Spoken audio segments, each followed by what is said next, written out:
Here now from the Washington Examiner, Charlie Hurt, also a Fox News contributor and former Biden surrogate, Kevin Wallen. Gentlemen, thank y'all so much for joining me tonight. Kevin. Hey, Lawrence. Good to see you, brother. A lot of Democrats talking about Joe Biden's age. I wasn't expecting that in Georgia. Are you surprised, brother? Yeah, Lawrence, this is a good question. Listen, that's troubling to me. I mean, Georgia is a critical state. The president won that back for Democrats. We hadn't won that, and I think maybe since Bill Clinton. So that's certainly troubling to me. But I think that the interviews, and they were great on the street, are reflective of the economic situation that Americans are feeling. There's no question that the president's job numbers are down. But, elections are about, contests. They're about, versus blue versus red. And, I'd love to see the same kind of questions asked should Donald Trump run for re-election in 2024 against Joe Biden, and see where those folks shake out, because it's all about contests and less about which individual should run and which should not. But Charlie, those were a lot of those were Biden voters, people that voted for the president. I mean, you expect Republicans to say, look, we disagree with the president. We didn't vote for him to begin with. But to have Democrats say we disagree with not only his performance, but his age. Yeah. Well, see, this is what I love about all those interviews. It's a reminder of how unfailingly polite most American voters are. They talk about his age, but I don't think that's their real hang-up about him. Their real hang-up about him is, as Kevin pointed out, it's inflation, it's gas prices, it's the invasion at the border, it's the crime, it's all of the things that is making their lives more miserable, but they're too polite to sort of like beat up on the guy too badly, and they just say, you know what, it's time for him to retire, he's too old, we need to move on to somebody else. But I think the real problem that Democrats have right now is the same forces, the same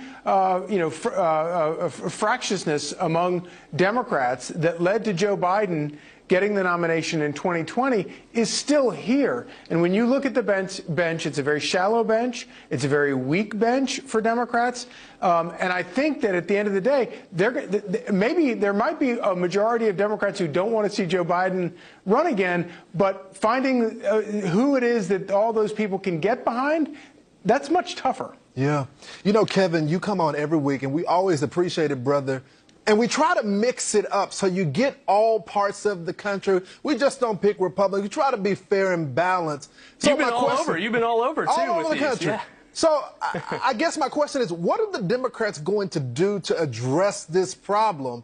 Because the president says he's running, and you already have voters saying that they're not going to vote for him and he shouldn't run. So who's the alternative? Well, I think it's a good question. Listen, as Charlie just said, I think it's going to be the economy come November. We're 122 days out from one of the most consequential midterm elections, and Democrats need to focus on that economic message, not get caught up in who's going to run in 2024. We got to keep our eye on the ball for this midterm. We've got a lot of, important elections, a lot of open seats, a lot of great pickup opportunities for Democrats. So we got to focus like a laser, kind of push the talk of 2024. I know the same process is playing out on the Republican side. Is Donald Trump going to run? Is he not? Ron DeSantis, all these kind of contenders on the right. That's parlor games. We always talk about it. It's interesting, but we got to focus on what's in front of us right now, and it's the economy in the next 122 days. Well, let me throw that to Charlie. Charlie, do you think Republicans have the same problem?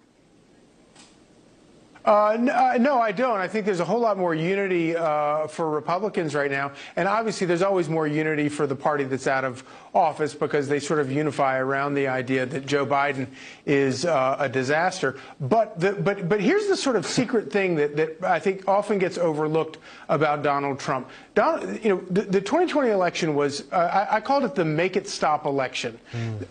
Donald Trump came to Washington. There was such a freak out in Washington that, the press, Democrats, and even some Republicans recoiled at everything about Donald Trump. But the thing that a lot of people overlook is the fact that Donald Trump, actually, his policies were widely popular and widely in tune with normal American voters, and that's across both parties. I bet in our lifetime we've never had a president whose policies were more in line with Democrats. And so I think if Republicans successfully get back to those issues, they've got winning for as far as they can see into the future. Well, the midterms are right around the corner, gentlemen. Thank y'all so much for coming on tonight. I hope not. You bet.